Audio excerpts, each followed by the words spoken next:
Welcome to Building While Flying, a Sasha Group podcast where we interview business leaders about how they tackle challenges, stay resilient, and navigate ever-changing skies.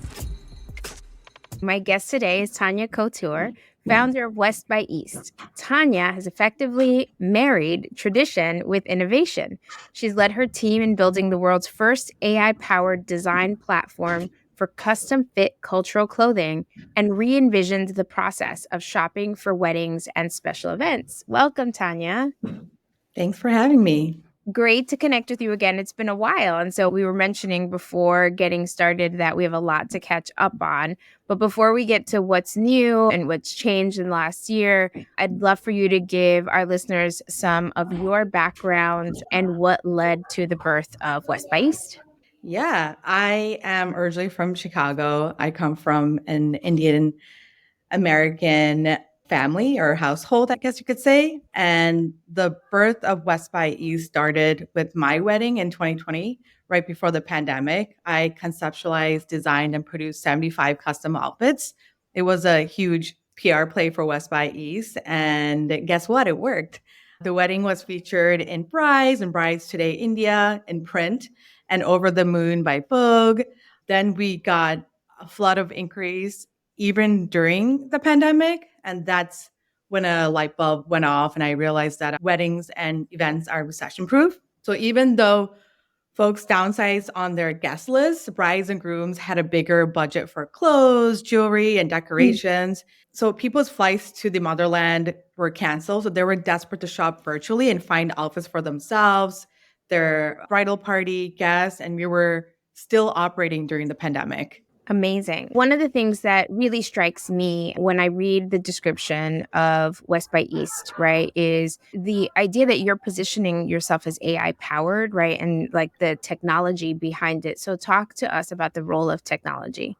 Yes, I always speak to my customers and try to understand their pain point. And the number one complaint that I got was that they didn't know a tailor, like a local tailor that they could get their measurements done, or it was hard for them to envision a 2D sketch on their actual body. And I believe constraints open up creativity and innovation. And in 2020, the pandemic hit and my back was against the wall and I took time to research, learn, and figure out how I can improve our business model. And that's how I discovered AI. And in 2022, we implemented an AI-powered measuring tool. Our customers get a unique link to their cell phone or email, and they can take their virtual measurements in 60 seconds. And this allows us to create a custom avatar of the customer so they can truly envision the final results on their actual body before we even go into production. So that's how we incorporate in AI. So that's the front end. And then the back end, we're in the process of converting our current production unit to more of an optimized manufacturing unit. I would call it like a partial smart factory, which is part of the Industry 4.0, where AI and robotics are integrated into the traditional manufacturing methods to ensure faster, cleaner, and more efficient production pipeline. Okay. So I need to know, and I think our listeners need to know, like, how do you stay on the pulse of all of these areas related to your business? Because as an entrepreneur, you've got to have an understanding of the manufacturing process, like fashion, design, trends. Obviously, there's shipping. You're digging really deep into technology and the use of it in the customer experience. How do you manage all of that? What does your process look like? I think for any founder and CEO, it's really important to constantly learn,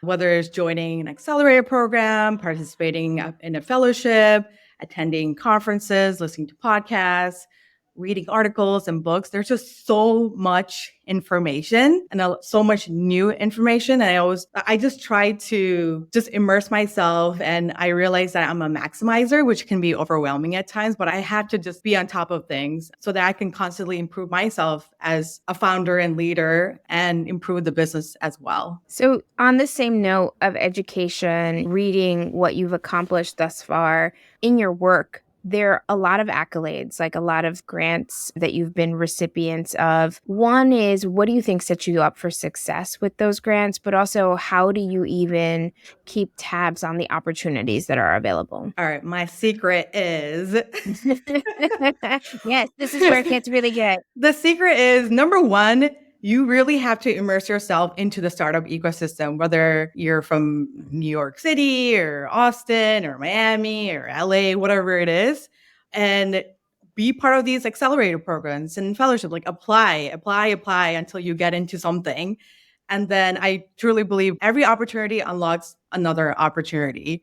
And then you start getting these like newsletters and you're part of all these like Slack groups, and it takes time, but you really have to dedicate a few hours a week and go through all the newsletters, all the Slack groups, and then pick out all the grants and like pitch competitions. And then I just create a list with their deadlines, and I apply every week consistently. And that's really how I got over like 100K in grants last year while I was pregnant and won so many Amazing. pitch competitions. But all of it is amazing resources. Like at the end, it's good for myself as a founder, and free money is the best money. Yeah.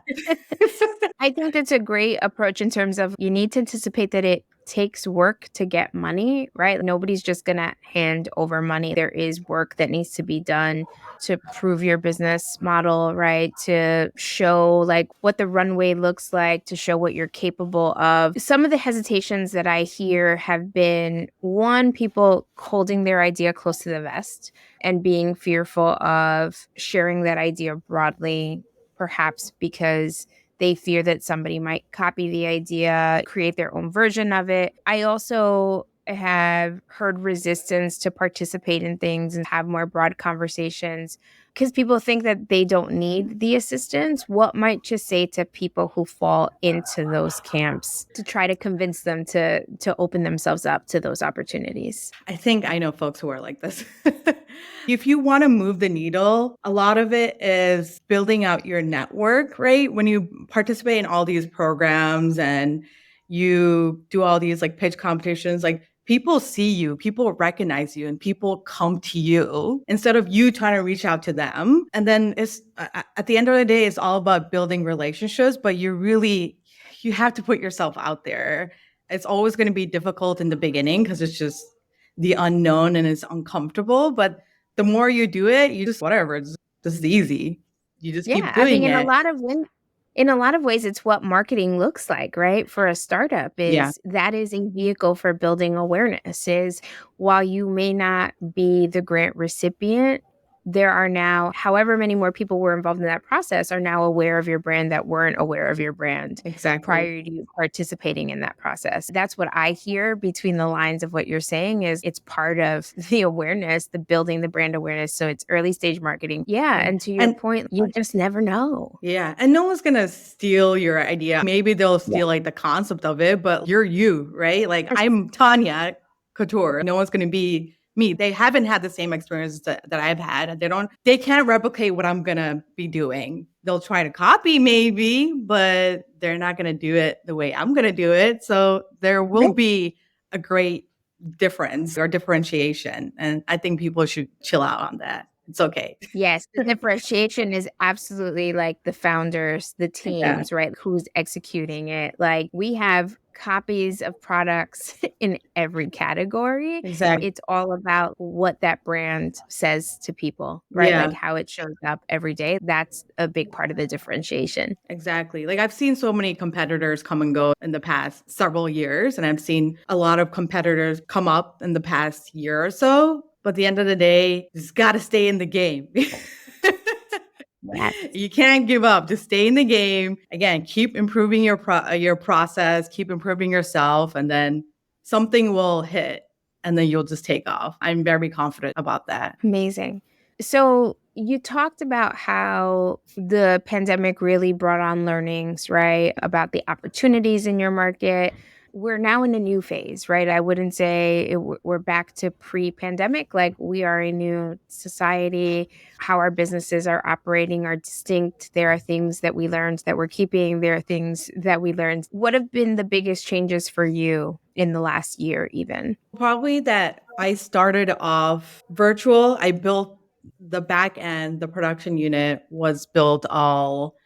Well, I guess I can take you back to how that all started. Yeah. A little bit about my background. I worked for an emerging designer in Chicago, and I learned how to run a small business. And then I went off to London, where I attended the Condé Nast College of Fashion Design. And that's where I started to cultivate relationships with industry veterans in the fashion industry. I met the late Anna Harvey, who was Princess Diana's stylist. Then she made an intro to Vandana Tiwari, who was formerly the editor at large, as well as the fashion features director for Vogue India. And then from there, I attended fashion weeks in Delhi, Mumbai, and started to cement my network in India. And that helped me to set up a studio or an atelier in Delhi while I was sitting in New York. Like, the whole business was done virtually. And I was operating virtually when it wasn't a thing right before the pandemic. And so that transition was really easy when the pandemic happened. But now that I'm growing my team and I realize I need a team that uplifts me, I need the hybrid model. I need to see people in person at least 3 times a week. There's only a few of us part of the leadership team, but they come to Luminary, as you know where that is, the inclusive co-working space in Nomad. And we have strategy sessions. I realize even our production unit in India, I have to go to India a few times a year to show face. And for the team to know that, hey, I'm the founder, I'm the CEO, I am here. This is not some, I don't know, this imaginary business where you just produce clothes and it's just sent off to wherever it is. I think that face-to-face quality time is really important to build company culture. Amazing. You talked about the trend during the pandemic was smaller parties, right? Smaller guest list, shorter guest list, spending more on special items. Has that transitioned? Has that changed your business? Yeah, I mean, it's changed our business, and people now realize that we don't just do one-off outfits or we just do bridesmaids outfits. We can dress anyone and everyone without, and again, an expensive trip back to the motherland. For the next generation, is beyond millennials, the Gen Zers, who, to be honest, there's a lost connection to their heritage. They take a flight by themselves to wherever their family is from, whether it's India or Pakistan or Nepal. They don't know how to navigate the country. They don't know how to speak the language. They don't know where to go shopping. It's just a chaotic experience. And so I truly believe what we build, it's not, I want to say it's revolutionary, but it's definitely, there is a great need and there is customers who's coming to us pre-pandemic and post-pandemic. So we're doing something right. Yeah, amazing. Anything else you want to make sure that our listeners know about you, about the brand? There's a new website that we're launching. We did this whole rebrand where we'll be featuring 2 tiers. And to break that down, there's tier 1, which is a semi-bespoke, where customers can select their desired silhouette, color, fabric, trim from the options that we provide, where they can select between a classic silhouette or a fusion silhouette. And then the customers can select their own avatar that fits their body shape as well. And that's an accessible price point of $250, which is it's a great price for a custom made to measure garment. And then we'll be launching a tier 2, which is the fully bespoke. That's whatever you think of, we can create. And that's very much the atelier from scratch, super customized. It is a premium price tag of starting at $1,000. But again, we can do anything that you want. So that's probably the biggest thing that's coming up for us. And hopefully we'll be relaunching in the fall. I know. I remember when we first met, I wished that West by East had existed when I had a wedding in India to attend, but it didn't. And so I think there are a lot of people who will realize oh, I've got a wedding coming up that I'm going to be invited to, and I want something special to wear for that. And they should totally check out West by East. For sure. It doesn't matter that you're of South Asian descent, or like 20% of our customers are non-South Asian. They're just attending their friend's wedding or Diwali party or Eid party, whatever it is. And they're like usually freaking out, but we're here to help. Yes. I wish you were there to help back then, but I understand what the need was for sure. And next time I get an invitation, like, I know who to call. Yes, we're here to help. Amazing. Tania, so good to see you again. I wish you all the best, and we'll definitely check in down the line to see how things are progressing for you. For sure. Thank you.